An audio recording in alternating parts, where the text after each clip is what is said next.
Bonjour. Bon nombre des quotidiens reviennent ce matin sur l'affaire de la petite Aïcha Diallo morte, selon ses parents, à cause d'une négligence des médecins de l'hôpital de Pikine. L'As Barça 1, avec ce titre, c'est l'indignation générale. Enquête recueille les confessions d'une maman anéantie, comme Vox Populi, qui évoque les derniers moments d'Aïcha Diallo racontés par sa mère.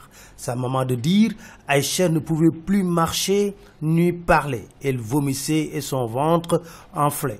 Et devant l'inquiétude de sa mère, elle disait, maman, boul tit, boul ragal, je n'ai que 12 ans, Dieu ne va pas me tuer. Enquête nous raconte une mère anéantie avec un visage avachi et le corps ankylosé qui révèle le traitement humiliant qu'elle a subi à l'hôpital.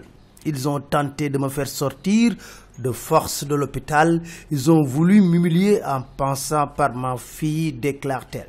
Et la famille persiste et signe, écrit Vox Populi. Il y a eu bel et bien négligence qui a coûté la vie à leur fille. Mais, note nos confrères, l'hôpital dément toute négligence. Pour enquête, dans nos hôpitaux, le service des urgences est le royaume de l'indifférence.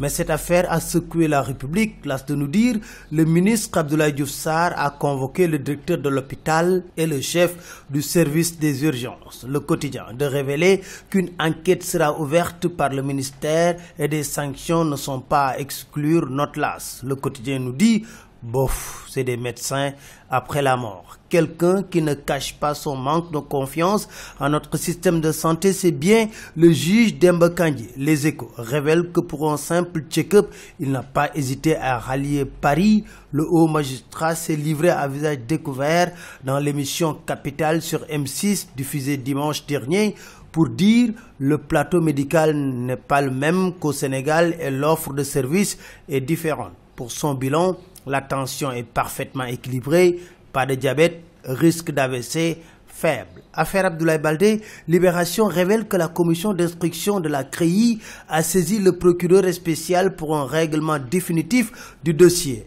Alors, nos confrères s'interrogent, Abdoulaye Baldé sera-t-il blanchi? À suivre.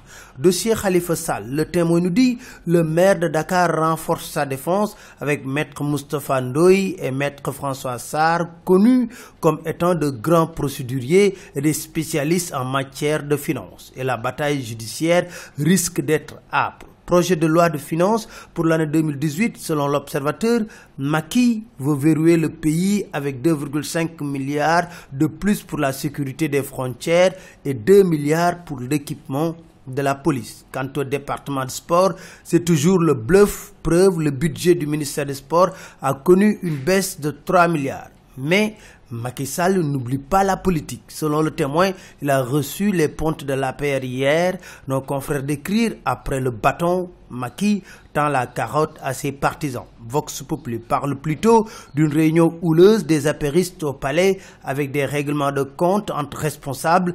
Bref, au bout du compte, on retient que l'APR va tenir son congrès en décembre 2018. Pendant ce temps, Vox Populi nous dit Idrissa Seck a repris sa marche orange. Le Témoin de révéler que Talla Sylla, qui a joué et perdu en soutenant lors des législatives Macky Sall, veut revenir dans le giron de Idrissa Seck. L'Observateur nous parle du geste noble de Youssou N'Dour qui a décidé d'offrir les 75 millions du prix remporté au Japon, le prix même impérial aux acteurs culturels. C'était tout, merci, très bonne lecture à tous.